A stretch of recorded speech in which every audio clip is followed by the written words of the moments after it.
Hello, welcome and welcome back. This is Jacob and today we are going to be continuing the narration and character voice acting for the Ending a Grand Overture story. Right then, part 2, so as always, to anybody bumping into the voiceover through this very episode, you can find the full playlist linked in the description of the video, so click on it and enjoy. But before you do so, very quick asterisk here, very quick addition before you do so, if you're someone who has not finished the main story all the way up until the end of episode 14, I would highly recommend finishing main story first before continuing with this, because Ending a Grand Overture is an epilogue to the main story. For better context, I recommend finishing main story first before continuing with this story, because this will definitely spoil and mention a lot of stuff from main story, so if you don't want spoilers, that is my recommendation. But anyway, everything is linked in the description of the video, including the main story playlist, so just click whatever you like and enjoy, and thank you very much. But yeah, outside of that, we shall be continuing with our trip through the story today, all the way up until the end of stage 4, and also because of that, we shall be welcoming in our glow-up granny here into our ranks. At the end of today's episode, as always, I prevented myself from accidentally clicking on to collect all when I was done recording everything, but yeah, we shall do that at the end of today's episode. And yeah, the post-war PTSD story continues, and oh boy, will it continue. But also, I want to quickly say that probably, like, I wasn't sure in the last episode if I'm gonna be able to include any kind of clips and reactions and stuff like that, because this is a very serious story. This is a very serious and very well written story. Again, I think I said it in a previous part, but having a story that is actually focusing on the happenings in a nation or just in a city post-war, that is kind of rare for just RPGs and tactical RPGs in general. If I'm quite honest, I can maybe think of one series off the top of my head that kind of covers like the happenings inside of like a country after, like, even if it's just a civil war, and for that purpose it would be The Legend of Heroes. But outside of that, like, I'm trying to think, unless the game is literally meant to be like post-war and the country rebuilding, kind of, you know, that's the whole aspect of it. But when you usually play like an RPG or something, you're usually going through a big war and something is happening, big events are happening, and then it's just over. Then the game just ends. You never get to see the post scenario and how the country is rebuilding if something happened. You just maybe get a sizzle reel of stuff rebuilding. But yeah, maybe you guys know some games that are actually covering those kinds of stories and stuff like that. From the top of my head, I can't really remember any. Outside of what I said, like games that are literally built around the whole aspect of a war happened, here is the post-war scenario. Those games exist, I'm very, very aware, but games that incorporate that inside of itself, that's kind of rare. And I pretty appreciate that very much of this game and the writing. And it's pretty good. It is definitely pretty good and hits definitely some very depressive espresso moments. But yeah, anyway, we will now continue very quickly with our quick little recap, as always here with part 2s and onwards, with the program. So if you want to skip that, you can do so as always by the timestamps that I provide down below in the comment section, and you will be at the beginning of today's story. But yeah, let's begin with the recap. So, in the last part, we started the story off with seeing how and why the Glasgow gang had to leave Londinium. One night they raided a warehouse, found some illegally smuggled weapons in crates there, and set the whole thing on fire. While running from the fire, they ran into a noble, and after a dispute, Vina beats the living lights out of him. After that, the gang splits and Baird stays behind to wait on their return one day. In the meantime, Allerdale found out that Vina was alive and was about to make contact with her, but she just missed her as they left the city. We also see that even back then Clovicia had some influence on things behind the scenes. After that, the story starts skipping back and forth between the end of the war in Londinium and just after it. Vina has put on the garments of the royal family and is now the speaker in the current parliament. She is also aware that Allerdale is still alive and is now calling herself Milscar. Milskar, on the other hand, is working in the underground of the city, selling illegal meds to people and smuggling Sarkaz out of the city. She is basically a wanted criminal. In a short flashback, we see when the Sarkaz forces were leaving Kazdal and how everyone was on edge because they just couldn't do anything at the moment. Back closer to present, we see Vina meet a few of the dukes in the Palace of Vestalag. We see a new duke by the name and title of Earl of March, or Eleanor by her actual name, and we also see that the Duke of Gododin and Castor also make it to the meeting. Throughout this meeting, the dukes keep egging her on until a breaking point is reached and Vina pulls her sword and declares to them that she will not be lectured by them. That speech of Vina's is what made the other dukes put her up as speaker in the end. The doctor also arrives at the meeting, but after that the dukes all leave one by one.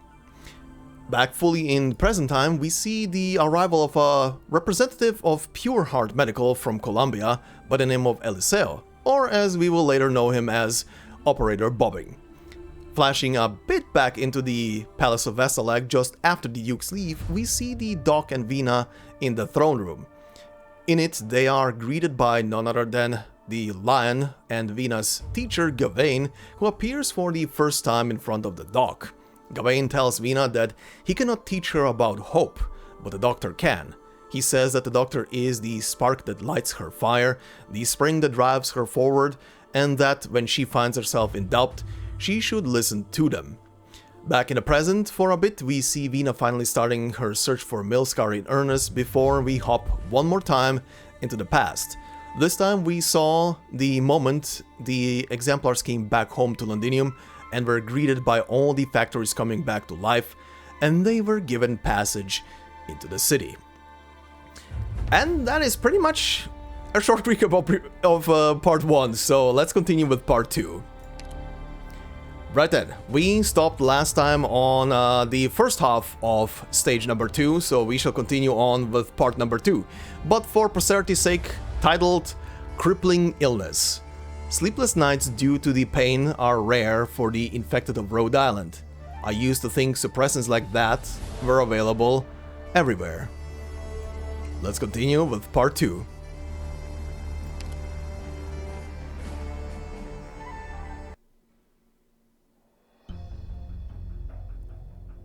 I just go over there like this? Yes, just go over there and ask what the price is. Alright.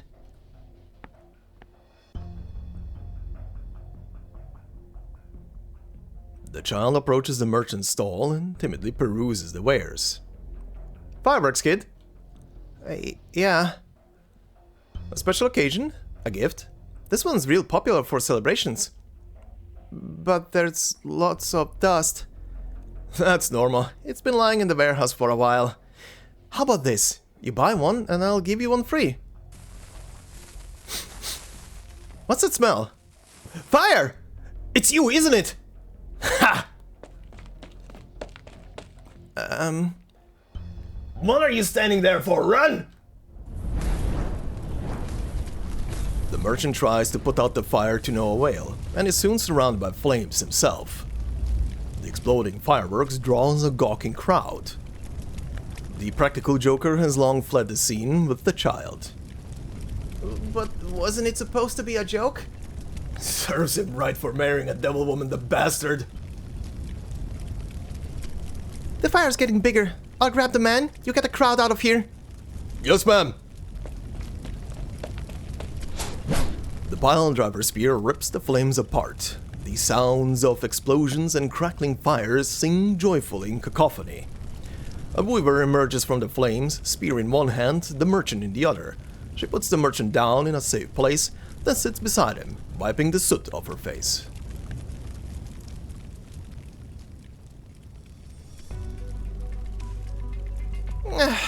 Sorry about yourself. I think I might have, It's fine, don't worry. Fine? This is... fine?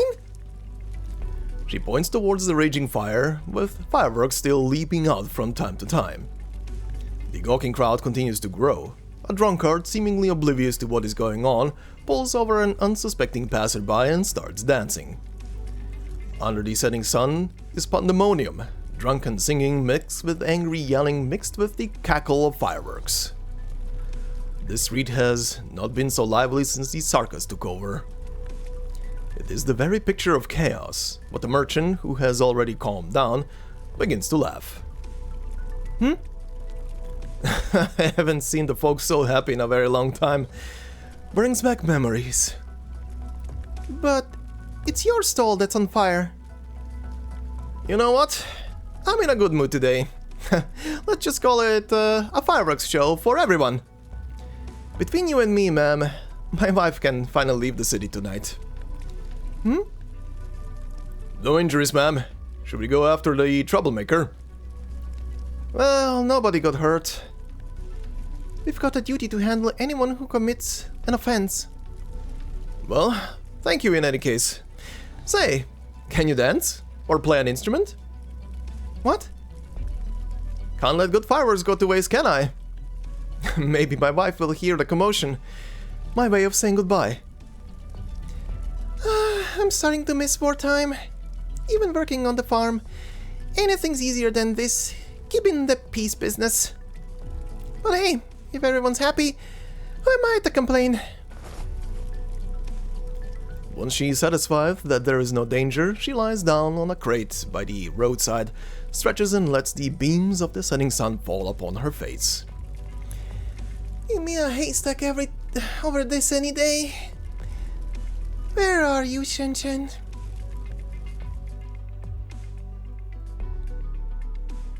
Why did you burn his stall? You said you were going to snitch something. That shameless bastard's own fault for marrying a devil. On the bright side, maybe somebody's already lynched his wife.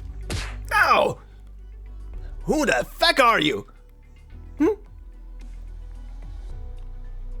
Now's your chance to run, kid. Okay. What do you want? Just doing a favor for a client. Maybe it'll bring in future business.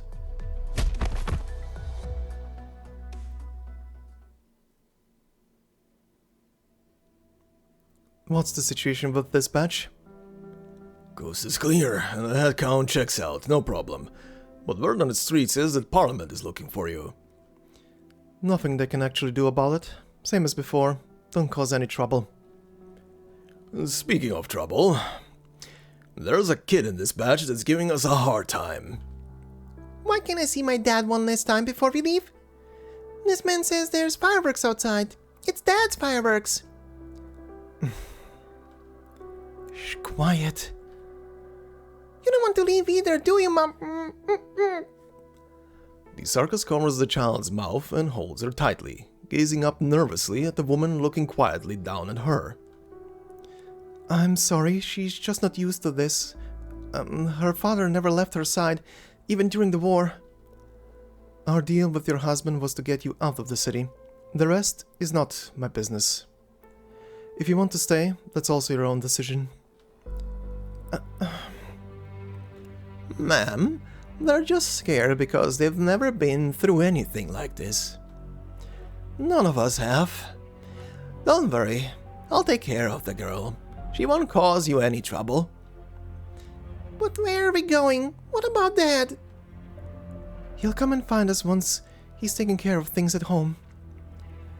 I knew this day would come.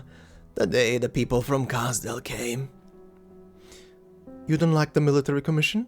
Isn't Therese your legendary hero? I'm every bit the Londinianaire that you are. I've never been anywhere else since I was born, and I don't know no Thereses.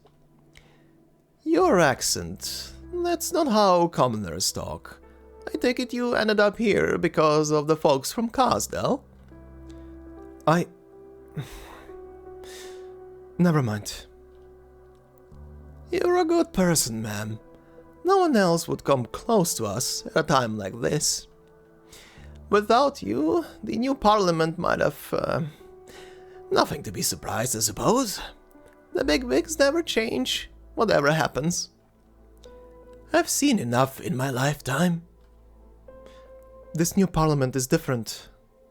Maybe. For people like us, though, it all feels the same. The aged Sarkaz soothes the sobbing child and sighs. Don't worry, child. Your father is an honest man. More honest than most people I've met. He'll find you. Alright, but where will you go after leaving here? I plan on visiting some old friends. They left during their withdrawal with their twins, who work for a pharmaceutical company. Do you know them, ma'am? No, we have no time. You should get ready to leave. What is your name, ma'am? We will not meet again. Humor an old woman, won't you? I just want to thank you on behalf of myself and all those who are afraid of you. And I would rather not direct this gratitude to a code name that's ready to be cast aside any time. Allerdale. Beautiful name. Thank you, Allerdale.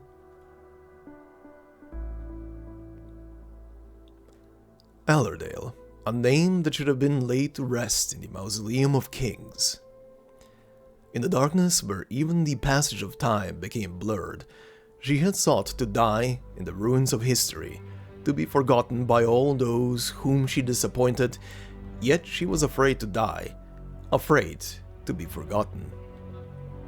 But when muddy water dripped from the hole that the seam knight left behind and fell upon her palm, she opened her eyes and saw light. What lay at the end of the light was life, and submission again. Her hesitation may have lasted 3 days or 3 minutes.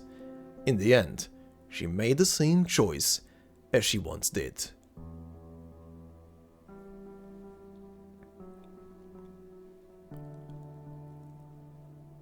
You will meet Vina again. Someday.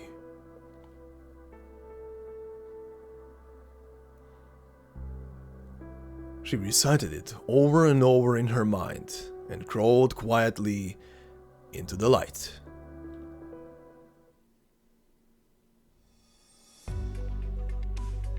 Office of Provisional Supply Procurement, December 12, 1098, 5:32 p.m.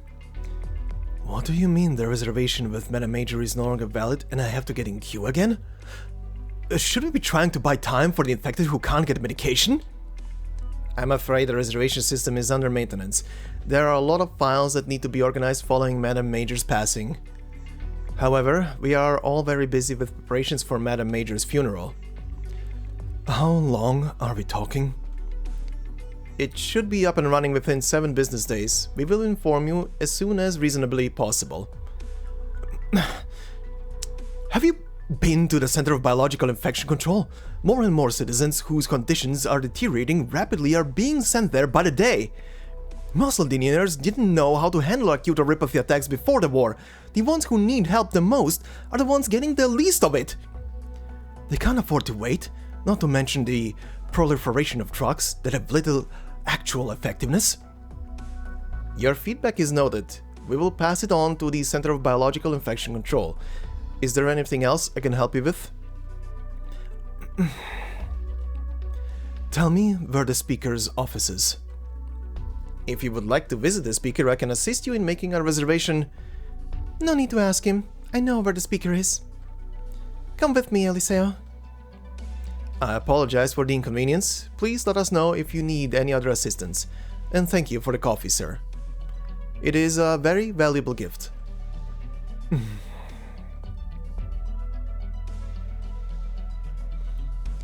Aren't you furious, Diane?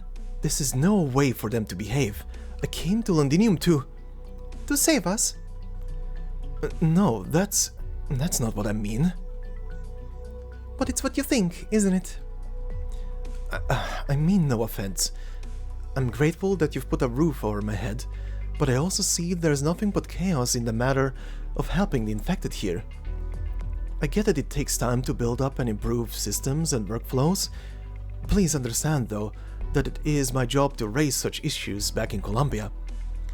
I just want to see more regulated and effective workflow to provide help to more infected, and if I may say so, we're a little ahead on that front. I've never been to Colombia, Eliseo, and I don't know how people like us are treated back where you call home. I would love to see it if I get the chance. But that gentleman has done nothing wrong. He has done what was tasked of him in such cases. In fact, he has done it better than any of his predecessors. Londinium has many problems, but things are getting better. Even better than before the war. It seems you trust this new parliament. No, but I trust the speaker. Come, I'll take you to her. How do you know where she is? I take it you Colombians are not in the habit of listening to the broadcasts. Well, we're more used to watching... Never mind. Where is the speaker? At the memorial service of Madam Major.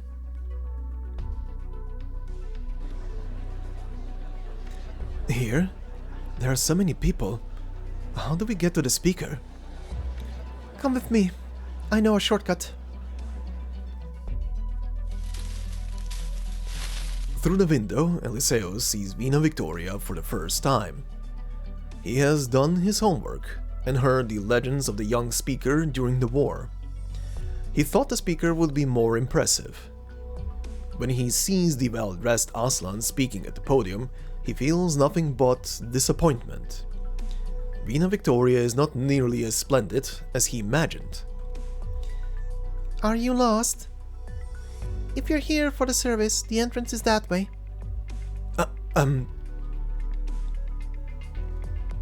Would you like a hand, Eliseo? Oh, thank you. Hey, how did you... I was the one who put the files on Pure Heart Medical and yourself on the speaker's table long before you arrived in Londinium. So you know what I'm here for? Of course. And the speaker knows what I'm trying to do for the past few days? Of course. Unfortunately, it's not that simple. I thought the speaker would be different from the other nobles I've met. Eliseo! It's fine. I would just like to clear up the misunderstanding. This is not Colombia, Eliseo, and it is arrogant to judge us by your standards. Sometimes you must follow the rules first in order to change things. Not even she could do it? Inside the hall, Vina is muttering something with a sad expression on her face, but they cannot hear what she's saying. Delphine meets Diane's gaze, then quickly averts her eyes. Was Madame Major another victim of the rules? No, only a respectable woman. One of those nobles you were talking about. She could have stayed in Normandy, far from danger, but she came on her own accord to the chaos of Londinium in order to help the people here. She refused to stop working, even as her condition deteriorated, trying to help as many people as she could, just like you, Eliseo. Her conflict with her was only because of the harm that her radicalness and stubbornness were doing to herself. There are no dark secrets, no conspiracies behind her passing. She was not a victim. I'm sorry, I didn't know. But that makes it even harder to understand. Why do you refuse to work with Pure Heart? We're just trying to solve your problems. Are you aware that Pure Heart Medical is backed by the Colombian Department of Defense and the Mainlander Foundation? Of course, the military and the Foundation have always been our main stakeholders. You are a good, responsible man. Feel free to come and find me if you insist on carrying out that responsibility. Oh, you are? Delphine Viname. You may call me Delphine. Looks like your company has work to do when it comes to client research. I'm not giving up, Lady Delphine. I believe we can help with Londinium. I can't make any promises on behalf of Vina or Parliament, but believe me when I say that we want to heal the city more than anyone else. But if you would like, you can come with me to say goodbye to Madame Major. and to all those who have died in the chaos of the past few years. The bell of morning tolls. Foul beasts glide close to the ground, a sign of impending rain. Right now, though, nobody pays any heed. Their heads are bowed. No tears are shed. War has already spent the city of its last drop.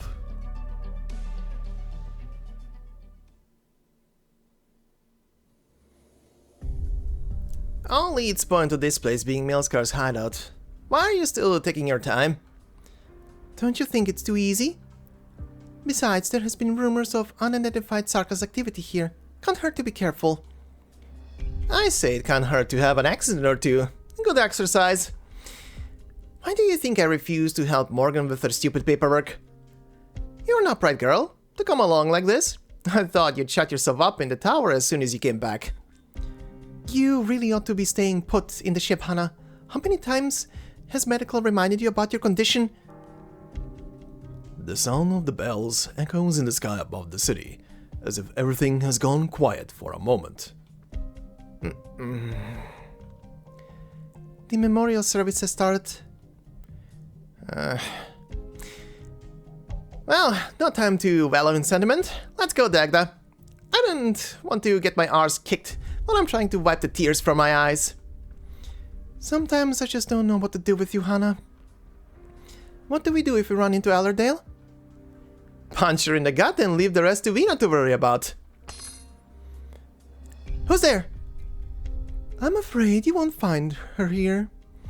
It's not you she wants to see. Who are you? The Rose Riverside Canoe.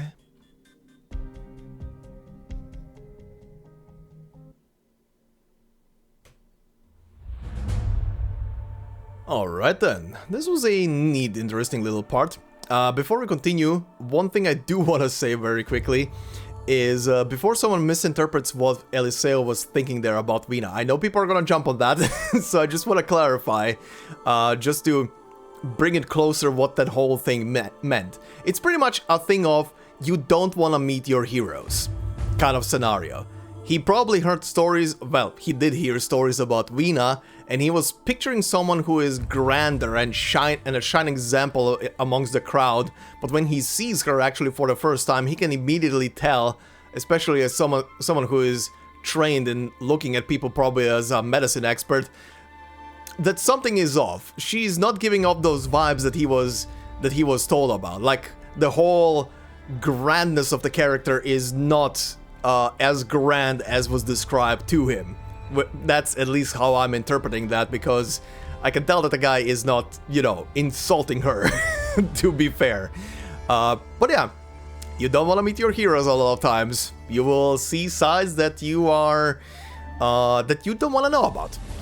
On the other hand, that old Sarkaz granny apparently, if I'm interpreting right, knows the parents of Hibiscus and Lava, and at the same time, it is nice to know that those two made it out, unless it's other twins? Nah, it's probably those two. I don't remember. I think they are from Londinium, right? It's been a while since I checked their files. Maybe I'm forgetting something. Maybe I'm forgetting someone else. Anyway, I think she meant those two. But if it is those two, good to know that they actually survived and made it out. Especially because, good God, I don't want Hibiscus to make more of her whatever she is cooking up. But also, and at the final part of the cutscene, that character appearing here, okay, I see.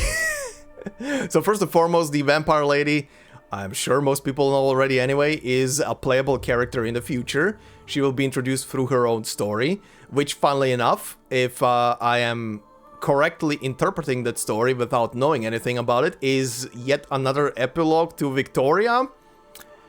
How many epilogues does Victoria get? But yeah, our dear vampire lady here is someone who is going to be playable in the future, in like, I don't know, 4 months from now or 5. And yeah, I guess this is her first introduction. I was actually a bit taken aback when I saw her. I was like, oh, Oh, this is where you get introduced? Okay. Very interesting. But yeah, let's continue. To stage 3, titled Parliament's Voice. I was so grateful to Allerdale, borderline reverent. Without her, the Glasgow gang and Rhode Island would have had nowhere to go.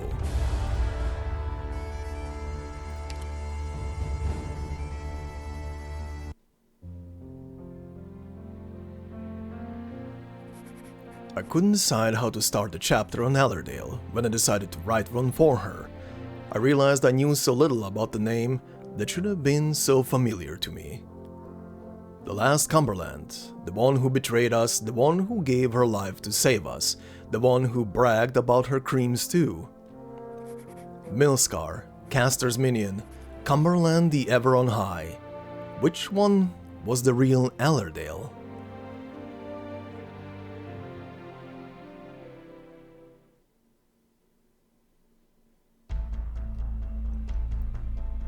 Londinium Underground Tunnel, September 28th, 1098, 4:53 p.m. 34 minutes until the exemplars break through the blockade. Coordinates confirmed, boss. The location in the anonymous warning message is just ahead, and we've identified the source. Rhode Island. No surprises there. Let's go. The mercenary does not move. There is uncertainty on his face. Out with it. The boys trust you. Without you, we would have rotted in the alleys, or the devils would have. I've already died once, so I'm fine with putting my head on the line for you. But this doesn't just make sense. Why should we trust Rhode Island? We know nothing about them. The exemplars are almost inside the city. It's going to be bedlam outside. We could take this opportunity to line our pockets. Or at least, you should not risk yourself being here. You're not the only one who thinks this way, are you? The mercenary is silent. He dares not meet Milscar's gaze, fearing her wrath. But nothing happens. Have you thought about what will become of Londinium after this war? The way it used to be? No, nothing will go back to the way it used to be. No one can go back, no matter what comes of this war. You're abandoning us? No, I need you. Soon Londinium will become a city in need of mending. The old order has been destroyed by death and violence. There will be plenty of gaps left behind, plenty to feed us. But I'm not asking your opinion. Listen, I don't plan on going back to the old life, which means we have to plan for a new one. I haven't forgotten about you, of course. In order to keep our livelihood, we need people to know what we're capable of. Don't say I didn't give you a choice. So, are you coming or not? Oh, sod it. Put me at the front of the line, boss.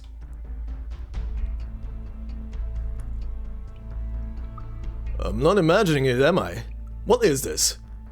The blood-red rocks in the gaps of the frame and in the furnace. Did the devils hide them here? What are they planning?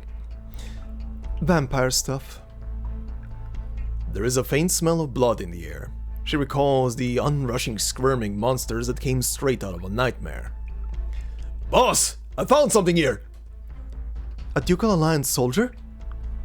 Something's not right. He hasn't been dead for long. The name tag. 5th Infantry Regiment, 8th Column. Rank... Major?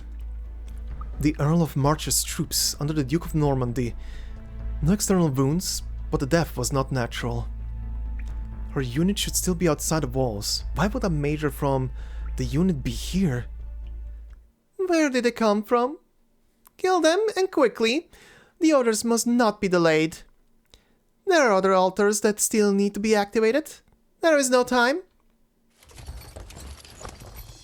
The devils have us surrounded. There's no way out. Do we need one? Lunatic.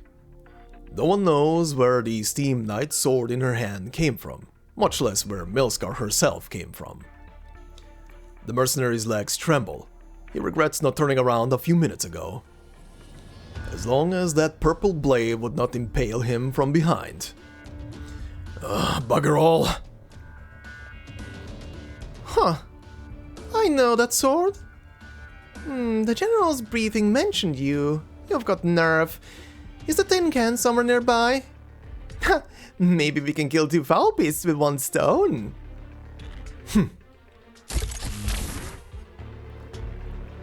Carry on with your work. I'll handle this. Like wind chimes on the beams of a mausoleum caressed by a breeze, the golden pendants and gems that hang from the veil of the one who slumbers sway and clang against each other in the air. Excuse me, did anyone see my earring? There you are, little Garnet. Oh, it's broken. I guess I'll have to borrow your toys to Karel. Not like you're in any position to refuse.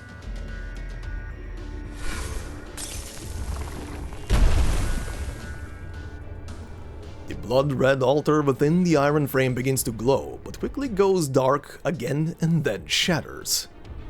The broken red pendant in the air is now good as new, glowing with a faint light.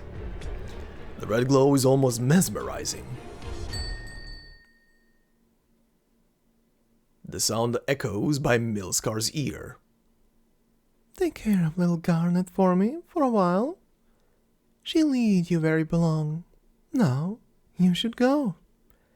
I'm surprised that anyone like Dame Calcit would trust you, though.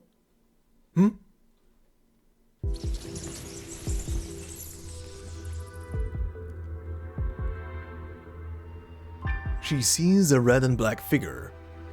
Why would a vampire save my life? Dame Calcit? Dr. Calcit of Rhode Island? What are they planning? She has many questions, but finds herself holding the cold conical earring in her hand. There's no time to waste if you want to help that one. This is not the only altar in these parts. What do I do? She will tell you. She.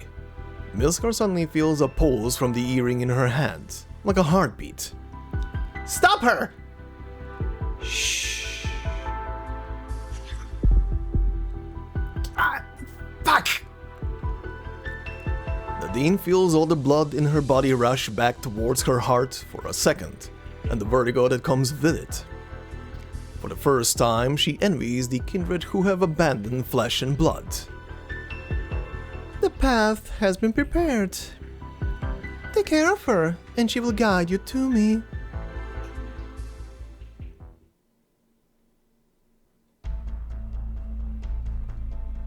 September 28th, 1098, 5:21 p.m. 6 minutes until the exemplars break through the blockade. Let's go to the next one. Boss, that weird vampire thing. As we destroy the altars, it just keeps getting, prettier. We've got more important things to worry about.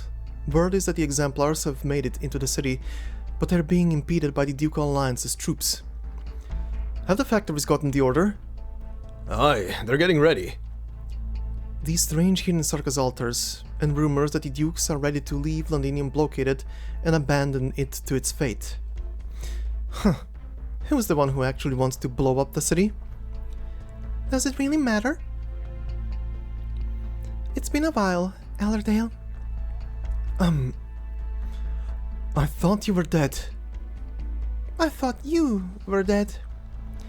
Even with Rhode Island's help, there are too many of these for you to deal with, and too little time.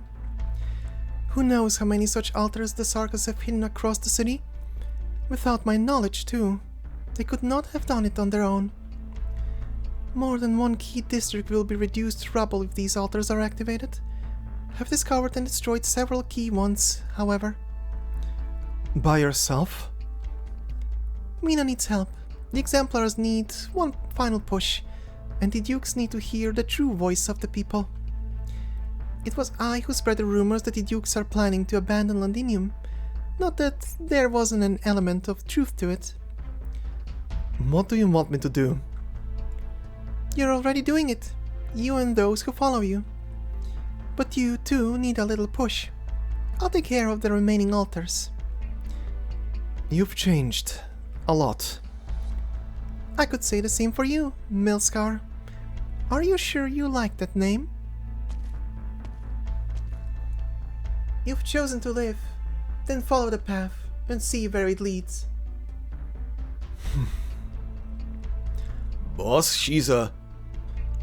Run like you've got all castle on your heels. Go to the other city and tell the others to get ready to receive the exemplars.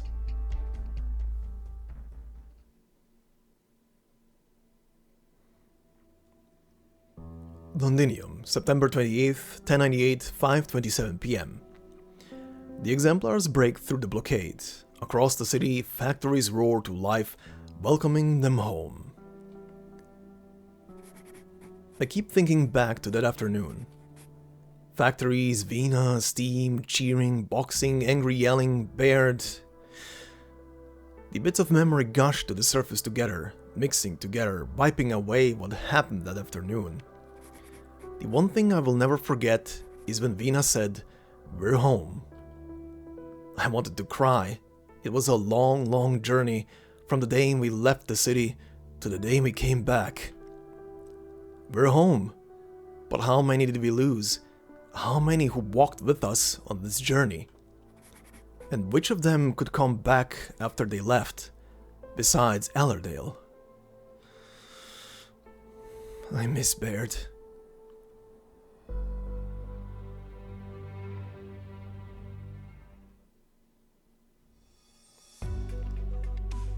Exemplars Camp, September 30th, 1098, 5:22 a.m. 2 days after the Exemplars break through the blockade. I never knew taking inventory could be such a pain.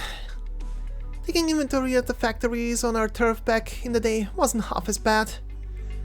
If this is pain, I'll gladly take more pain. It sure is exciting though, to see so many people supporting us. We've been at this all night. The sun's already coming up. We have to push forward. The others can only buy us so much time. Word from Vishadel is that they threw a dozen wrenches into the military commission's system of command, but the Nachtseers are still guarding Vestalek. We've been inside the city for 2 days, but there has been little sign of movement from them. Weren't there rumors that Theresis has abandoned them and gone into hiding? Maybe that's why the Nachtseers aren't moving. That's just speculation. Not even the doctor's team has been able to confirm it. Get some rest, Morgan. The Alliance's orders to attack will come soon. I just don't like counting, that's all. I want to help Dagda. I reckon I've got a little more experience sweet-talking people into helping us. Delphine is persuading the nobles who are still on the fence. Hannah and Catherine are organizing the surviving workers and Self-Salvation Corps. I have no doubt they can get it done. But Dagda, she's not really the temperament for this. Go help her.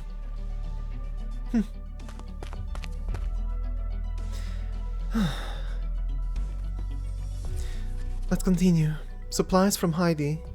Improvised weapons by the Self-Salvation Corps. Huh? What's this at the bottom? It's not on the list. She looks around and sees only exemplars transporting supplies. She recognizes all their faces. She carefully examines the box. After being satisfied that there is no threat, she opens it. She is struck dumb by what she sees.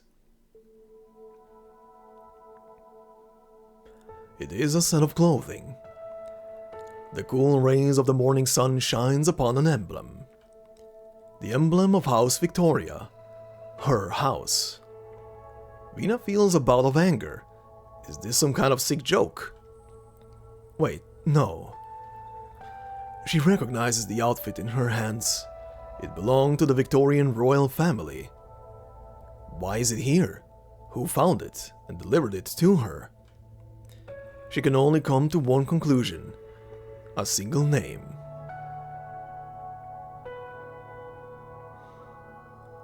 Let's go. It's time. What's the situation, boss? Their equipment is inferior to the Alliance's. The Dukes are having the Exemplars take the brunt of the fighting. Casualties will be heavy. But this is also an opportunity. The Dukes want a hero. The people need a hero. Why not add a finishing touch to the story? You're betting on them to win. Bet? No. The bets were already made when the battle outside the walls ended. This is just a last chance to double down. No idea how that works, but whatever you say. What's next? We kill. There will be chaos once the final battle begins, and opportunists too. I'm not about to let them do whatever they want right under my nose.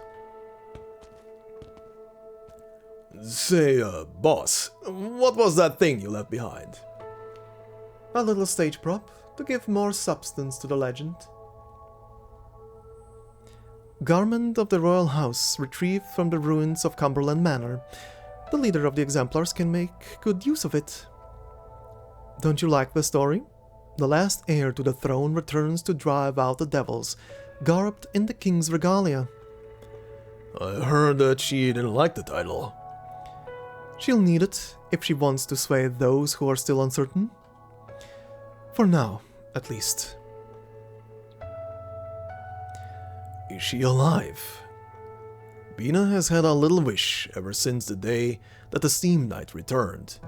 Perhaps those around her had the same, but no one spoke of it. She looks around nervously, but does not see her.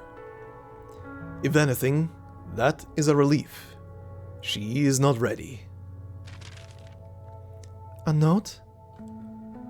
Tailored to your size. Hope it fits.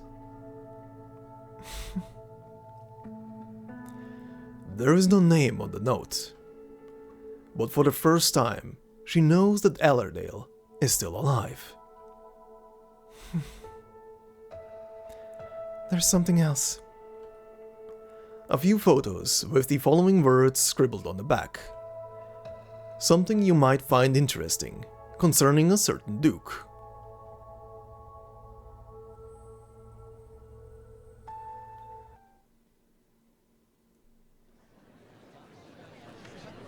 The Cinecelled, Parliamentary Chamber, December 15th, 1098, 4:02 p.m. I brought the Defense Forces files that were requested. Madam Speaker, since the establishment of the patrols, we have received no fewer than 200 requests for assistance involving Milskar and her followers. There is concrete evidence of the violation of Parliament's newly enacted laws. What are we waiting for? They're getting in the way of honest people doing honest work. Give the order. Put their heads on pikes outside the Cinecelled. Feist and Rockrock have already reported the situation to me. I want the rebuilding to progress smoothly as much as you do, but that's not how Parliament works. Go ahead, Viscount Elsa. Milskar's behavior is certainly questionable, but their medicine has at least provided consolation to those suffering from the current shortage, if nothing else. Boulderdash! They're exacting payment in lives! Sit down, Lord Allen. You're in Parliament. They are using underground facilities, relics from the war, to evade our pursuit, Viscount Elsa. They've been decentralizing their operations, of course, but there is also evidence indicating that someone associated with Parliament is helping them. I believe we need an explanation for that, don't we? Are the Londinium Defense Forces requesting our assistance with the investigation, Lieutenants Commandros? We are, of course, eager to help the citizens face the Milskar threat. I could contact Her Grace the Duke of Castor to arrange for personnel to be deployed to Londinium. It is much reassuring to hear that Her Grace the Duke of Castor has at long last deigned to generously offer her valuable assistance to Parliament, Viscount Elsa. I'm curious to know if other dukes will do the same. Baron Hector, Viscount Gideon, Dr. Herman, and Academician Irwin, may I trust you to pass on the message to the other dukes should you, by chance, have the opportunity to communicate with them?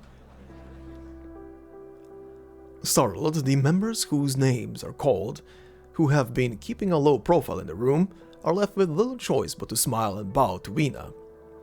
There is no affirmation or denial, but the argument in the chamber has evaporated, as though it never existed to begin with. A special provisional court will be convened of the members of Parliament to deal with the Milskar issue. Milskar will, of course, be granted the opportunity to present her defense. There is whispering among the seats, but no objections. Will she show up for the trial, though? If she does not appear, she will forfeit her right to a defense, and the court shall pass judgment in a fair and just manner. Horn, kindly instruct patrols to take Milskar into custody and bring her to the parliamentary chamber, prior to Parliament's recess today. She has 2 hours. I will wait for her here. You should wait in the office. Get some rest. You don't look so well. I'll let you know if she comes. I said I'll wait here. Right then. Sorry, I know. I don't understand. There are so many things that are much more urgent. Infected in need of treatment, shortage of supplies, rebuilding the city, restoring order. My desk is constantly covered in important matters that require my attention.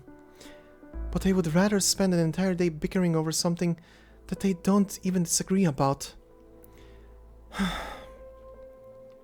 I'm not doing a good enough job.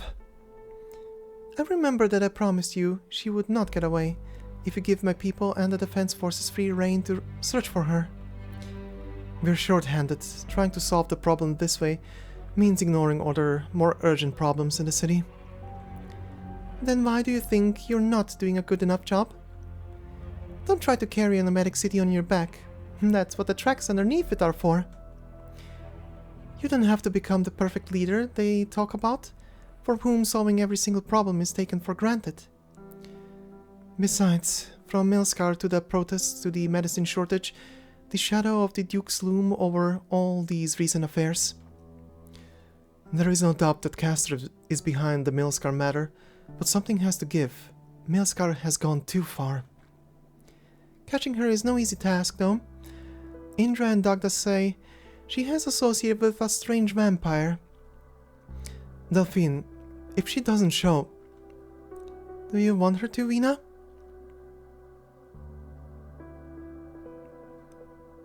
Milskar Hideout, December 15th, 10:98, 5:17 p.m.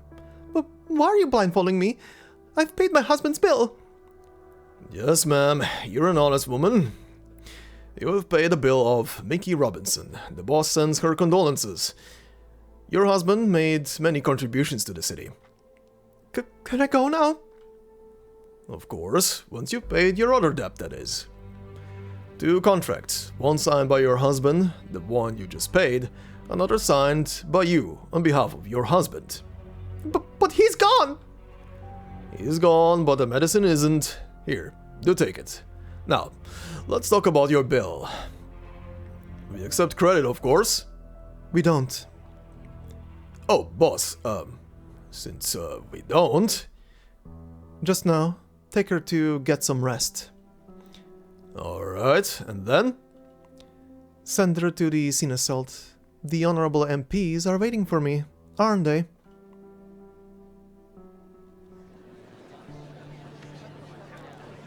The scene assault, Parliamentary Chamber, 5:58 p.m. Out of the way! Let the doctors work! We've identified the victim, Vina. One Miss Lawrence of Nopot. Are the injuries life-threatening? No, the vital organs were unharmed. She just lost a lot of blood. Milskar's people did it. But rumors are beginning to spread, and that's not a good thing. Her husband, Mickey Robinson, recently passed away from acute oropathy after being unable to get proper treatment. He was one of the exemplars who came home with us. This is her answer. Escort Miss Lawrence to the Defense Forces medical camp, Delphine. What about you? 2 more minutes. I will keep the word of the Provisional Court and my own.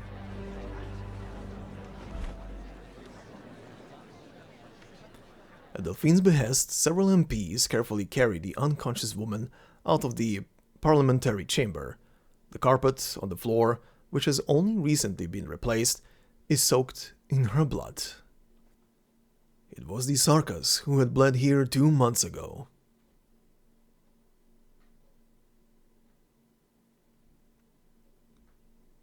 There is order on the floor again. 1 more minute. There is no one, except 2 black feathers that seem to be staring at Vina. They fell from the unconscious woman. As the group carrying her walked past, they were swept up into the air, only to slowly drift down. That is the place where she should have stood. The clock strikes 6.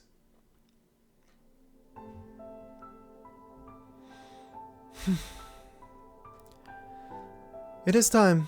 Esteemed members of Parliament, as Milskar has forfeited her right to a defense. In accordance with the law, I, Vina Victoria, Speaker of the Parliament of Londinium, pronounce: a special warrant is hereby issued for the arrest of Milskar, dead or alive. Defense Forces patrols are to apprehend Milskar personnel by any means necessary. Effective immediately. Also, issue a citywide announcement that Parliament will accelerate the enactment of the City Safety Act. On behalf of Parliament, I vow to the citizens of Londinium that the curfew will be fully lifted within a month, when the reorganization of the police forces is complete. The Provisional Court will complete the necessary personnel movement and additions within 2 months, at which point it will be renamed the Londinium City Court. The court will continue to process backloaded cases concerning public safety following the conclusion of the war. Parliament and I will ensure that everyone is treated in a fair and just manner, regardless of any privileges that any may have enjoyed for whatever reason. All shall stand equal before the law.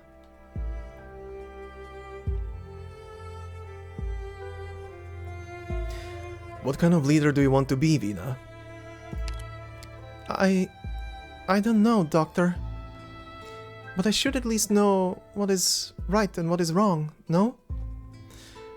Sometimes right and wrong depend entirely on where you stand. Then what should I do? Accept those who despise you, for they keep you vigilant. Stay true to what you believe in, to help you triumph over solitude. I learned that from a friend who recently left us.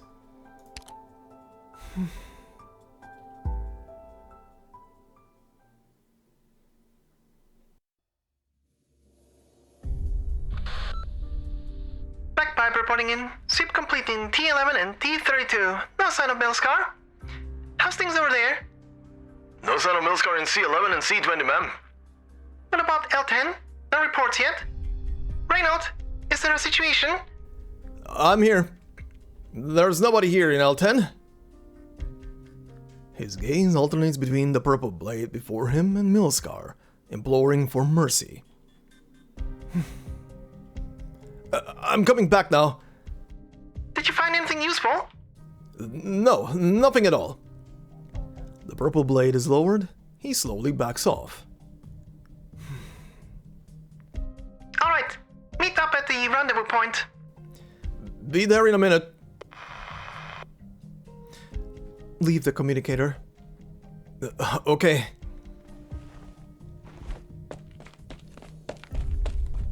He keeps his eyes on Milskar in the shadows. Once he's sure that she's not going to kill him, he drops the communicator and flees for his life. Cavendish Street, Londinium, December 15th, 1098, 9:58 p.m. So quiet. I prefer the underground. At least the sound there doesn't make me feel... Parliament has yet to lift the post-war curfew. They are trying to protect the people from people like her. The communicator that she just obtained continues to supply the latest news about the patrols. Milskar strolls past the shops by the roadside. She hears a faint sound of radio from one of them and stops before the dimly lit storefront. What do you think about Madam Speaker's announcement that the curfew will be lifted in stages as law and order are restored, Hans? Considering the current pace at which the police and courts are being reorganized, a joke if you ask me. Who's arresting whom, and who's judging whom? You don't trust Parliament? Many citizens sleep sounder in their beds, knowing that Parliament has been hard at work rooting out the remaining devils over the past 2 months. Today's sweep of the underground insurgents has been particularly effective, eliminating another long-term threat to public safety. In the span of 3 hours, we have received thousands of messages from citizens expressing their gratitude to Parliament, in particular to our honorable, dare I say majestic even, Madam Speaker. I do not deny that she has been a decisive leader up until now. How long do you think she can keep it up, though? I bet you 10 pounds that in 3 months, you wouldn't be able to tell her from those fat, filthy lying nobles.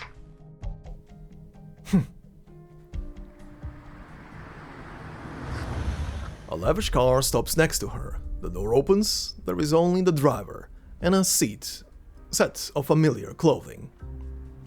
She recognizes the emblem of House Cumberland. You're alive. Her Grace the Duke is willing to recognize your value. She's giving you a chance to come back. Tell her that Cumberland has died. And one who has already died once is not afraid to die again.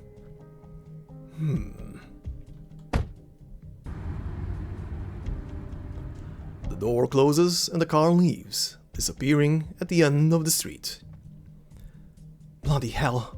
Looks like it's not just you who wants to kill me, Vina. You'd better hurry. She walks silently in the shadows by the side of the street, disappearing into the night. At least there will be more people who believe that you can give them that most precious, most valuable of things right now. Safety. I hope you like my final gift to you, Alexandrina. After this, we're even.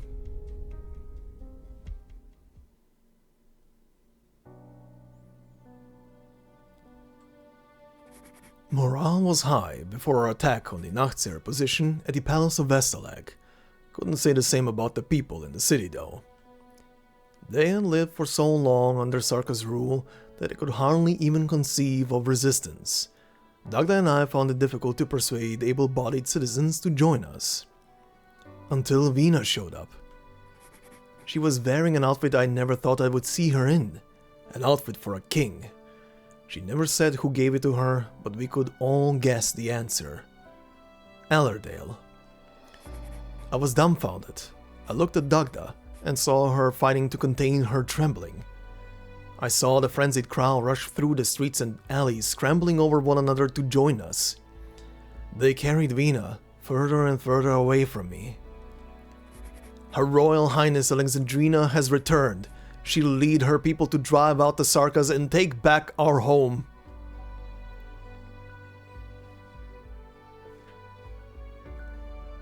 Cavendish Street, Londinium, September 30th, 1098, 9:22 p.m. I thought you would reject my proposal. The important thing is to win this final battle. Everything else is secondary. The Scion of Cumberland yet lives? I hope so. She deserves a second chance, no matter what. What about you? Do you understand the significance of donning this garment? I do, but I always had a choice, didn't I? Vina walks through the crowd escorted by Delphine. Everyone bows to her in reverence. This is hard to take, though. She thought she saw a certain figure in the crowd, drowned out by the onrushing soldiers and citizens. What is it? Nothing. Let's get the troops in order. It's time to put an end to this.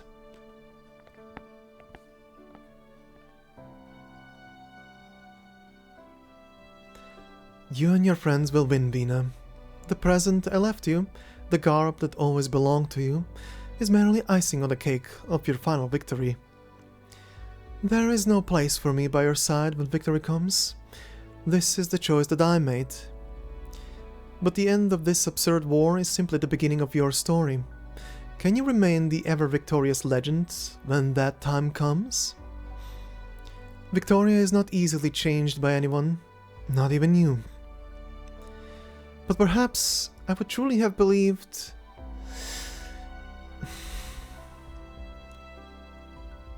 Goodbye, Vina. Goodbye.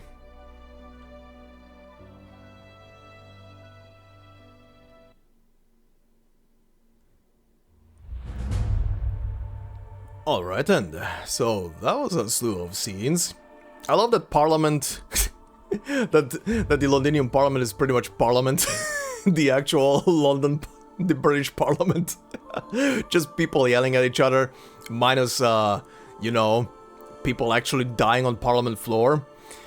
But, at least not in present time. But, yeah, that was very interesting to look at and go through. Also, I swear, Hypergriff went with the vampire lady here. Just how horny can we get people? And I think the answer is yes. I can imagine that this character back here, when this was released, originally got people very, very horny. However, very interesting as well. It's Allerdale who gave Vina the royal regalia. That is a very interesting detail, because I was under the impression that they found the regalia in the Palace of Vestalag or something, and that she picked it up there. But no, it was handed to her by Allerdale herself. Very interesting. Anyhow, we do have one new enemy on this stage, so our dear Mustachio guy, Neighborhood Watch member. A member of an illegal organization formed by citizens to defend their neighborhood by any means. They often wear fake mustaches to appear seasoned and scare off perps without violence. Yes, the mustache on this guy is fake and tacked on just to appear tougher. I find it also funny that it's very obvious that it's fake, considering the coloring of the hair and the eyebrows, and the mustache is full black. Anyhow, funny. Continuing on to stage number 4. Alcohol and placebo. I could almost say I was moved by Vina's speech. The rest of the exemplars certainly were. They would have carried her strength through the gates of Londinium if they could.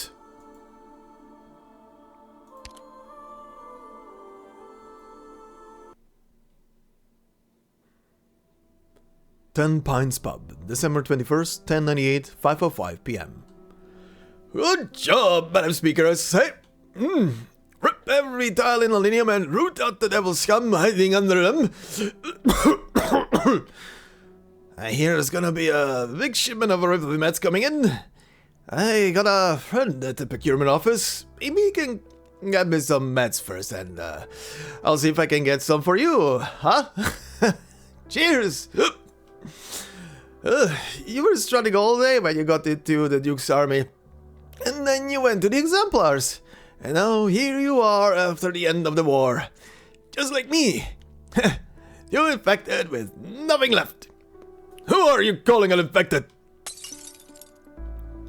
I can fight. I'm not like you. I'm not afraid to die.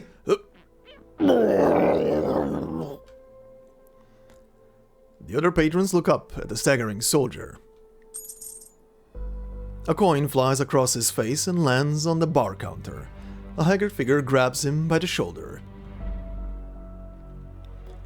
He's drunk. Take him home. I've got the bill. Don't mind what they said, madam. He's just telling the truth, Lieutenant. I'm retired too. But suit yourself. Sure. As for your question, it doesn't matter if I was talking to the one whose name's on the warrant, or Reunion, or anybody else. The workers want to do something for our home. I can't just stand by and watch everything get worse. Extraordinary times call for extraordinary measures. That's how things have always been for us. Just friendly advice. I've seen what medicine from dubious sources can do. I watched a soldier collapse into his drink a couple of days ago. I'd performed emergency surgery on him during the war. That time he survived, but this time it was the last checkup he ever got. You're a kind soul. The apothecary in my neighborhood says he can't remember how many came to him for poison during the war. I don't remember everyone I've ever treated, of course. I've seen much worse in my time as field medic, but at least I get to see those who walk out the field hospital again. Spend enough time drinking here, and you begin to recognize the faces in the crowd that you've seen before, even if it was only once. I know some doctors, the Rhode Islanders. Maybe you need their help. You forget that I'm a physician myself. What do you think of the exemplars? It's asking a lot, getting an old burned beast to remember something that long ago. It's ancient history, even to me. All I remember is that decades ago, when kids would brag about this and that, they wouldn't be tossing around the names of dukes. It was the exemplars. There were lots of heroes. Lots of them lost. No, what I mean is... I know what you wanted to hear, but I don't have anything else for you. Sorry. Most people in the new exemplars aren't soldiers. You can't compare them to the old ones. We didn't start celebrating here in the city when the dukes defeated the Sarkaz. That's the end of it. The walls were on fire, and unarmed Londoners trapped inside with the Sarkaz. Nobody knew if the dukes would spend the next 2 months talking before they entered the city. Nobody knew what would become of us. It was the exemplars who came. No one can take away what you did. Not in Londinium, at least. Catherine pauses. She notices the officer's hand trembling in the dim light of the tavern. He reaches into his pouch, trying to find something, but finally sighs and takes a big swig from his mug. These days, the old contribution most of us make is to the business of the city's drinking establishments. Thankfully, the kindly owner here doesn't throw out loitering drunkards. After all, most of those who fought tooth and nail to get back home no longer have homes at all. To hard-won victory. Sheeran raises his mug, but Catherine does not do the same. I'm afraid you found the wrong drinking partner. I have an appointment to keep, and I intend to be sober for it. You're drunk, medic. Leave the alcohol to your later days. I've heard a rumor about the exemplars. Why don't you talk to the speaker directly? Catherine gets up, goes around the other patrons, nods at the owner behind the counter, and disappears behind a door in the corner obscured by boxes.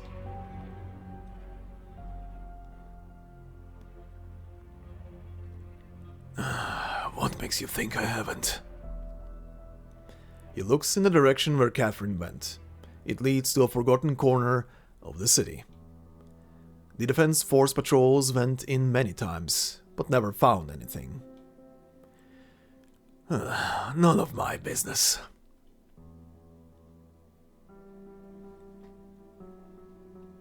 He waves the proprietor over for another drink.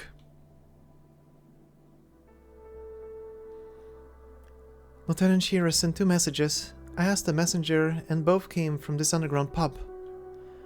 But Delphine said she made arrangements for all the surviving soldiers of Duke Windermere's ship. Are you sure we don't want to check on the street that Delphine talked about first? No, let's go in.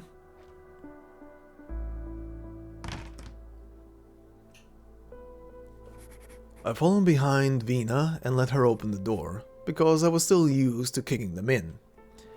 The Glasgow gang never ever caused trouble in Outeric Borough. Vina said we were just getting a drink with some old exemplar friends, but I knew there was a lot on her mind. She had made arrangements to stop some factories and ration the refined Originium reserves for the winter. But the word exemplars was always there at the bottom of her memo. Our old friends. Neil, you're gonna answer my questions frankly and truthfully, right? As long as you beat me at arm wrestling. Piece of cake. I figured my injury wouldn't be a problem. I know what you want to ask. Will she disband the exemplars? Honestly, I don't know. The stuff she's thinking about has been getting more and more complicated, and I've given up trying to figure it out. My guess is no. She even came to see us in the clothes she wore when we fought together. If that's not sending a message, I don't know what is. Didn't she say she just didn't want to draw too much attention? That's what it's all in the books. You wouldn't get it.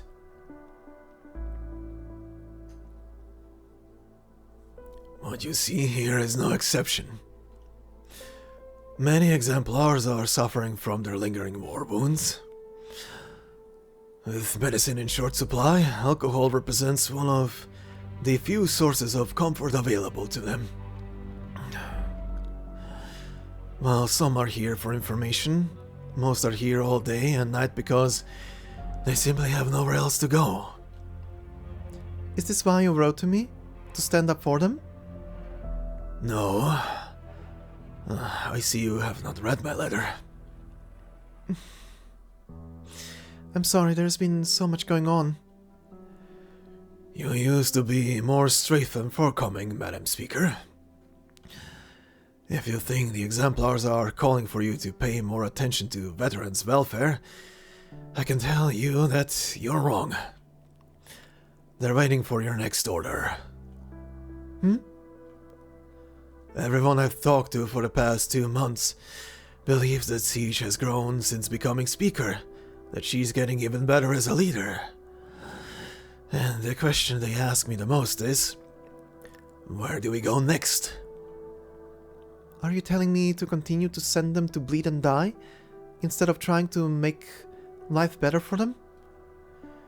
You never truly saw yourself as their leader. You saw them as equals, as comrades in arms. I respect you for that, but it's also where you have failed in your responsibilities. Forgive my frankness, but for many of them, what's left of their lives will never know a greater happiness than the taste of victory they enjoyed as the exemplars. He grabs his mug and tries to take a swig, but it slips from his hands and falls to the ground.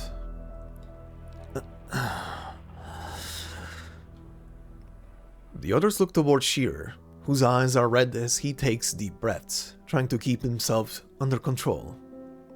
He takes out a coin, puts it on the table, and raises his hand at the proprietor without looking at him. On his part, the proprietor simply goes about cleaning up the mess without batting an eyelid. One more of the same, please. Where were we, Madam Speaker?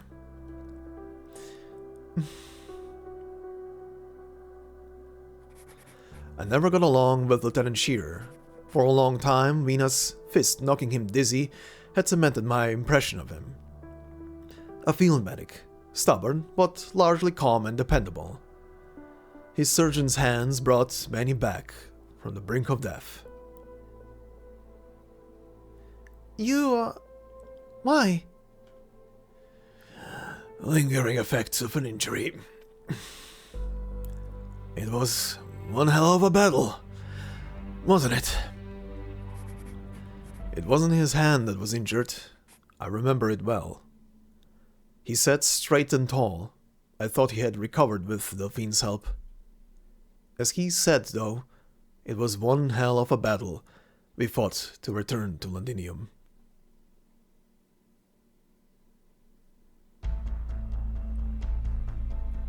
At the city walls, September 25th, 1098, 3:03 AM. Any news about the situation in the city? Unclear. As of yesterday, the military commission still had a heavy presence in important areas. With the royal court elites deployed around the walls in a standoff with the dukes, however, the resistance within the city stands a better chance. The siege has gone on 10 days already. When are the dukes gonna charge? If the priority is to minimize casualties among the allied forces, then besieging the city is the best way, particularly with the Duke of Wellington's position still uncertain. But they're playing with the lives of innocent citizens. If this drags on much longer... Are they really okay with taking over an empty city? If the truth about the situation here gets out... Nothing gets out. They will not allow anything to happen out of their control. People often underestimate the Dukes, but the truth is, they have never changed. Just like how they treated the Steam Knights. It's only one example. I can't say I know all of them well, but I know my own mother. Ethics is the first thing to go out of the window when dealing with matters of shared interest. The focus has already shifted to how to retrieve the shard tech at the joint staff meeting last night. So they've already accepted this outcome. Dagda. I need a squad siege. I'm going to try that Confessarius passes the Shining shared with us again. I'll be back, Vina. I promise. Go. You're just gonna let her go like that? I'm keeping an eye on you, Dagda. Now's not the time to play the hero. Well, you better not fall behind then, Hannah. Delphine, any updates from Feist and Rock? They've reached the backup access port from when the wall was first built, but they can't find an opportunity to get close with all the Sarkaz patrols. The doctor's team is trying to give us an opening. One feint attack is all that it takes to create an opening, but the Alliance doesn't plan to attack at all. Correct. Delphine, can you guarantee that you'll find a way inside if there's a gap in the Sarkaz' lines? Yes, but I need help. We can try to persuade the Dukes again. Vina shakes her head. Give me 2 hours. I'll pull a squad with decent art skills and some battle drones. We'll feign an attack on the access port on N12 and draw their attention. You take the rest of them. No, you'll be going to your death. Catalay, Brentwood, the Gloriana, Silver Rock Bluffs. We were going to our deaths each and every time. But somebody has to do it. I'm with you, Vina. There is no answer from Vina. Morgan notices a strange look on her face. Vina? Urgent message from the doctor. Lakshmi just went into the Wellington encampment.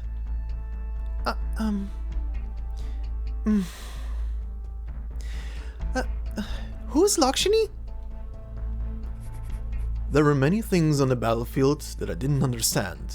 Calm and storm, victory and defeat, everything happened so fast. After the Alliance had besieged the city for 10 days, the Gastrel, which had long departed the Ducal Alliance and camp, suddenly moved into the heart of the Allied position. For the first time in a very long while, those who were listening to the Alliance comms channel heard the voice of the old Duke. The Gastrel shall restore the Empire's glory. Guns went blazing.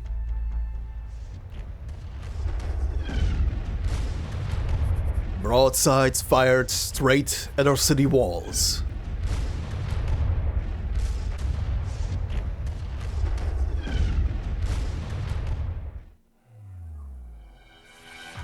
At the city walls, September 25th, 1098, 7:33 AM. Tell the people behind us, no delay, through the trenches! The bulk of the Sarkaz forces are being tied up at the front, but it doesn't mean we have all day. Sir, there's a lot of equipment in the camp that we need time to... There is no time! We can deal with the equipment issue once we get into the city. Some of the wounded can't walk on their own. We'll need to carry them by stretcher. You follow the path that Siege has cleared for us. I'll organize the transfer of the wounded. Now go! I'll help, sir. I'm more familiar with the situation of individual patients. Plus, I promised them I wouldn't leave them behind. Grab your own share of suppressants and protective gear from the patient supplies. Better than nothing, at least. The closer we get to the walls, the higher the atmospheric originium particle density. The wounded will be in more danger than us. Yes, sir. They say you're not a Londinianer, sir. Why would you risk your neck like this?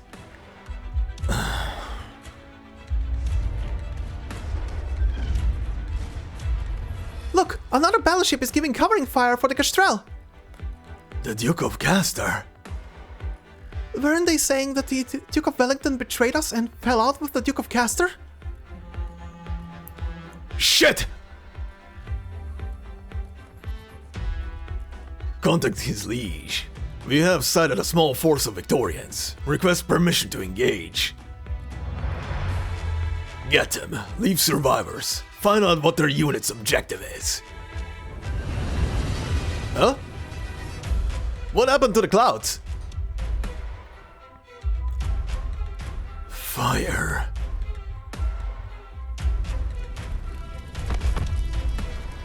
The sky lights up with the fire on the city walls. The first wave of purple flame came from the bow of the Castrel, gushing towards the walls of Londinium, again and again. Like the cold wave of death that splashed against the sheer cliffs of Iberia. It fell upon the Nachtseers before sheer, burning away the rot. Londinium's walls were alight, ignited by Draco fire. The Sarkaz defenders became kindling for the purple inferno. They're dead? Careful! The fire has cleared a path, but it's a threat to us too! Huh. In the distance, he sees the figure on the withered throne fade in and out of the purple flames, gunfire from the ships roaring beside it. On the walls, death ignites death. Beneath the walls, the living walk among the ashes of the dead. This is a war that will shock all the core nations.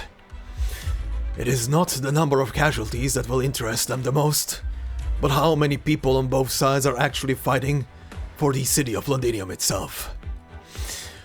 It's a long way home for you.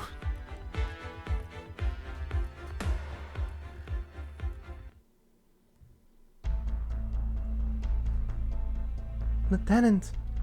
Lieutenant Shearer, wake up! He sees a pair of hands reach out towards him. Lady Delphine?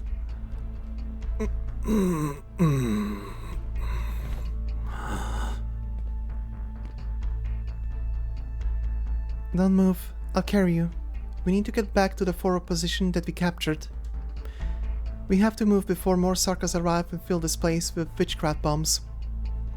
I thank you for saving my life. No need.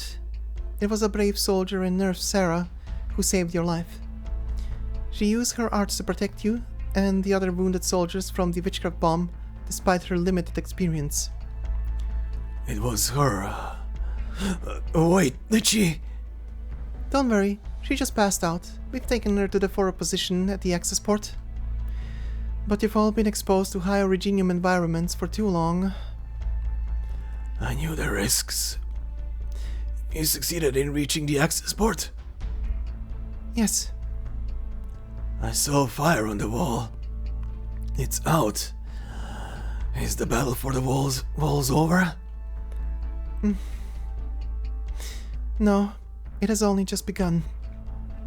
The Nachtseer is locked in a standoff with the Ducal Alliance, relying on the city's defensive artillery and the elite troops. Is there anything we can do? Break through the access port, create a gap in the wall, and reveal a weakness in the Sarkaz lines. Just like the Alliance helped us, even if they didn't mean to. Understood. Lieutenant Shearer, you're dismissed from this operation. That is an order. Does that come from Siege? It comes from me. Stand by at the forward position. You need to rest.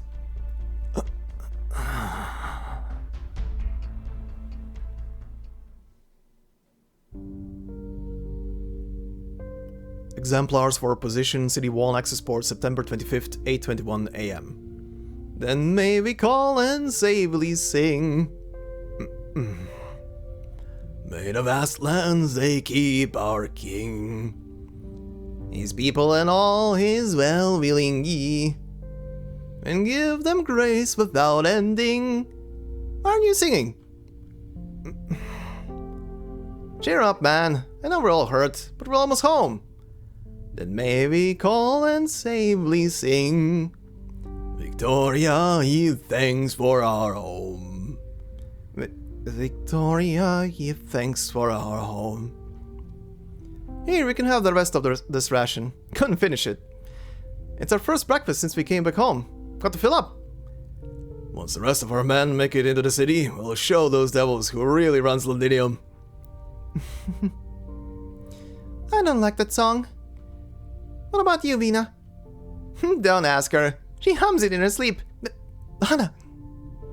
Shut your gob and eat up, Indra.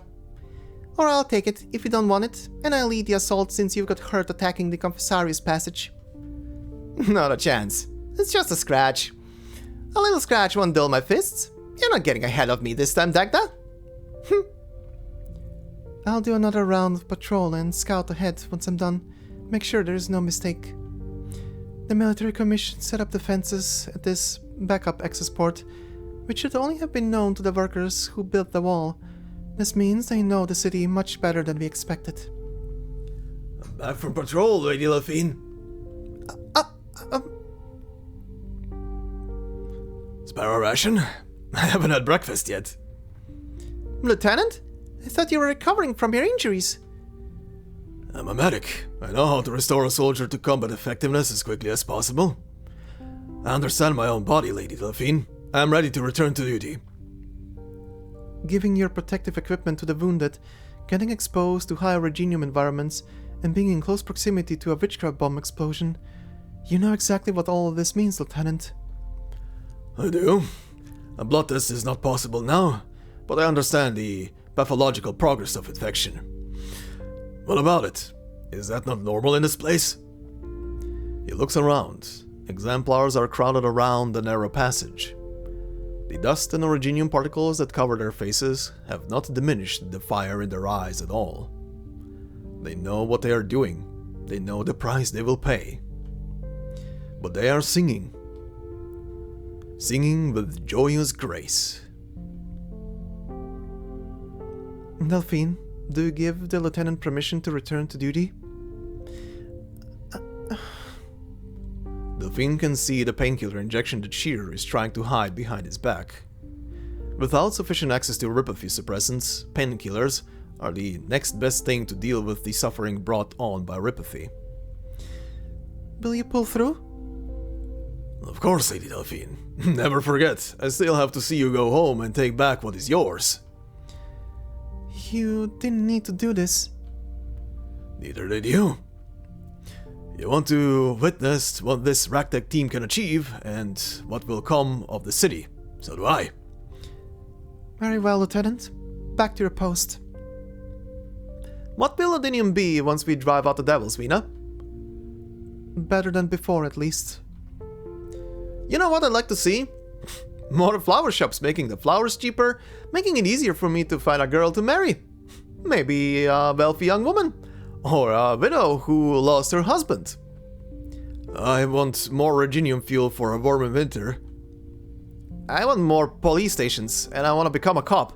I want to give, not take. What about you? I hope Mom's still waiting for me back home. Don't worry. She'll be there to open the door for you. What about you, Dagda? You gonna stick with us to get the gym back in business? Or will you lock yourself away in your tower? You and I, we've got a score to settle, Hannah. Let's go back to the gym together, Vina. Yes, we will. We haven't found Baird yet. One more step until we're home. That one step took us 3 days. We were welcomed by steam gushing from the factories, reaching into the clouds. But many didn't live to see it. They walked into the tunnel singing, and never came out again.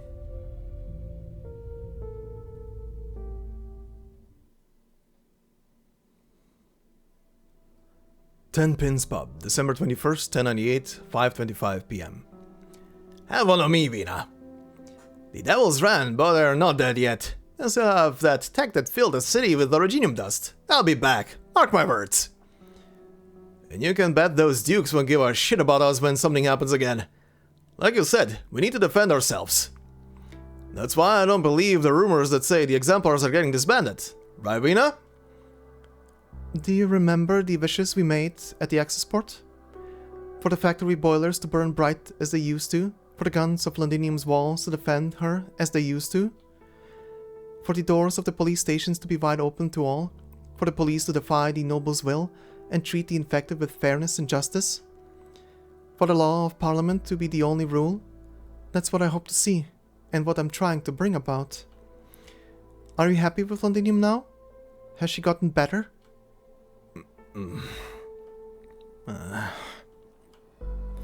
I can tell you that I'm not happy. You're dodging the question, Madam Speaker. If you choose to do nothing and keep the status quo of the exemplars, that's entirely fine with everyone. All they want is an answer. Will the exemplars continue to exist? This is my answer, Lieutenant. What Parliament fears is your trust in me personally, that runs deeper than your trust in Parliament itself. Perhaps they fear that the exemplars will become the private army of Vina Victoria. What will become of the glory and honor of the exemplars when that day comes? Will the day come when our wishes come true?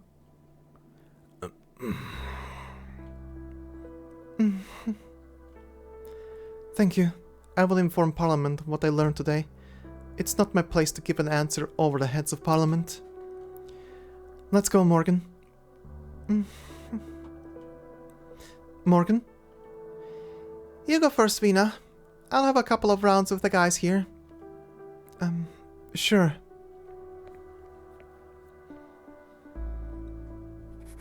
I didn't understand what Vina said that day, but I agree with the lieutenant. Our exemplar comrades needed our help. That's why I needed to stay on Vina's behalf, at least talk to them. Even though she was the speaker, and there was so much she could do. For the first time since the war ended, I drank until I passed out. It burned my belly. It was Hannah who found me, and I asked her the question that I could never ask Vina. When can we go home? Back to our gym?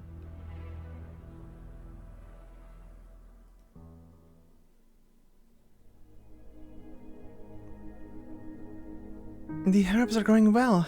Diane would be glad. When the farm was rebuilt, it was she who persuaded the engineers to leave behind the damaged lighting equipment and refit it for small greenhouses that didn't draw so much power.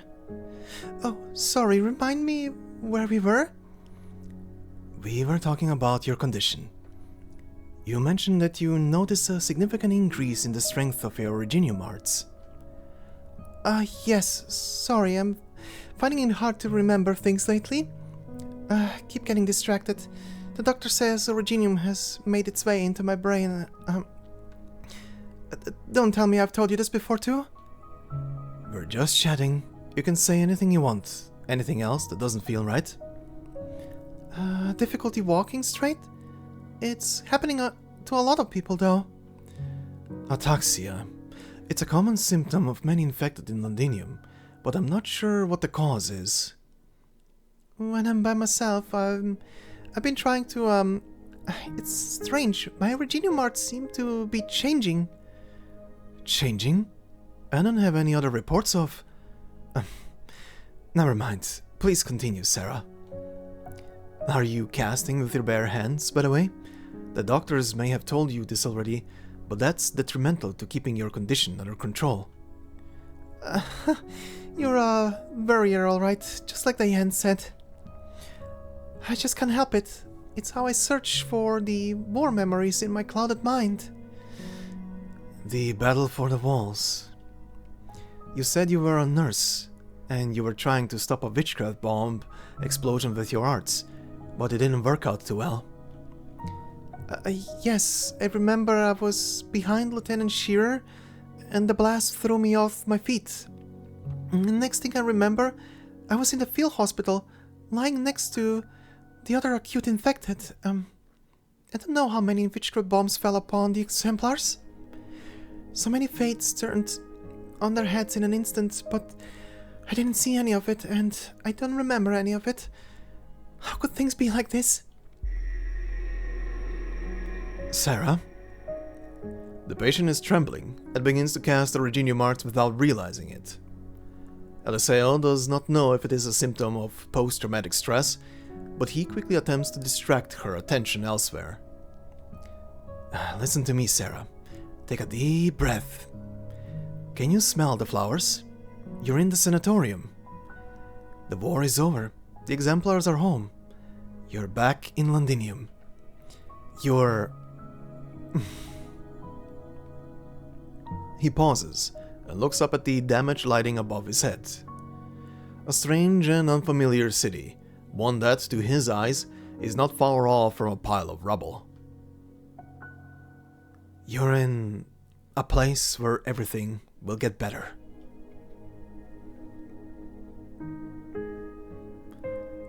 The alterations of Sarah's originium arts is a symptom that has never been observed in other infected. I should ask my colleagues to keep an eye out. I wonder if Diane can get me in touch with an international messenger.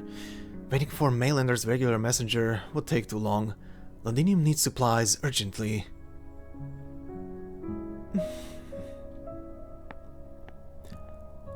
Huh? Eliseo, you're here too? Why didn't you stop her? Weren't you looking for her? Who? The speaker. The speaker? I saw her coming out of an underground pub, That's where I came from. I happened to run into her when she went to have a drink with old friends. Sounds like she really considers herself your friend. Yeah, if only she considered herself more than a friend. Eliseo, I've always felt that Londinium could become a better place, that Victoria would be proud of her. Can the speaker really make that happen, though?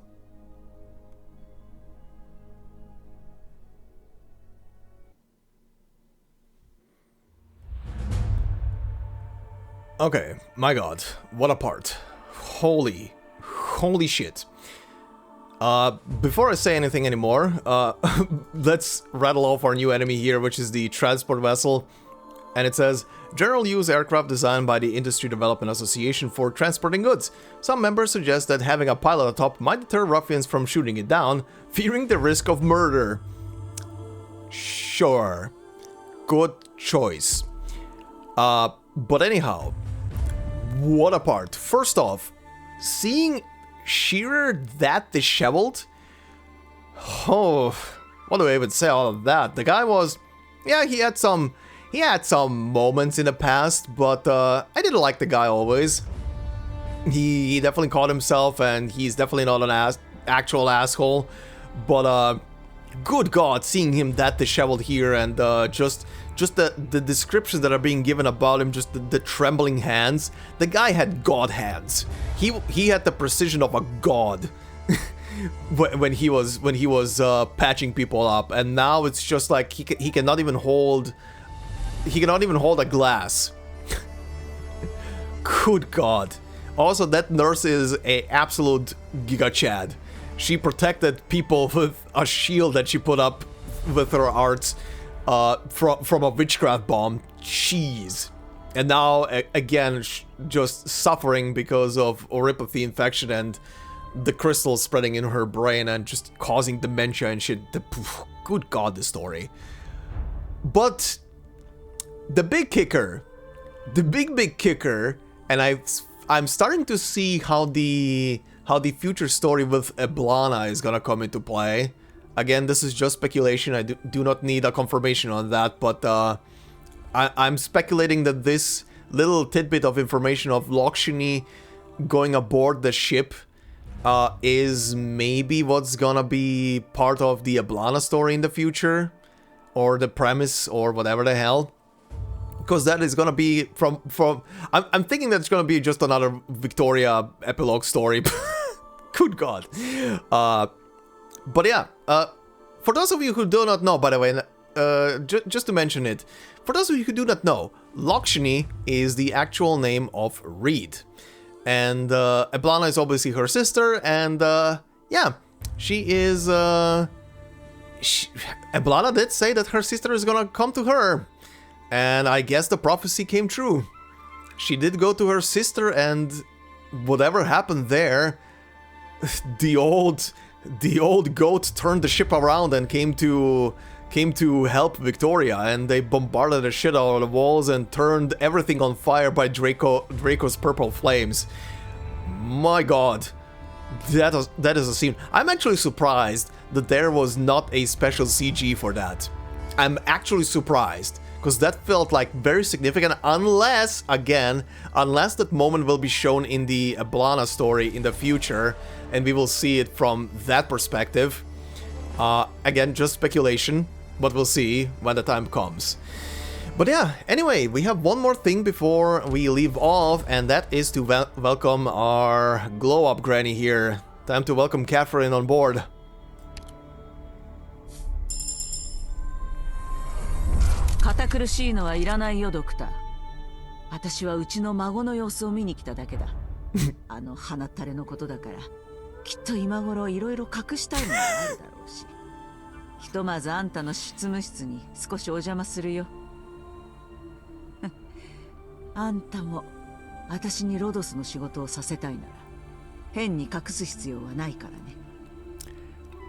This woman came into the doc's office and immediately became the doc's grandmother.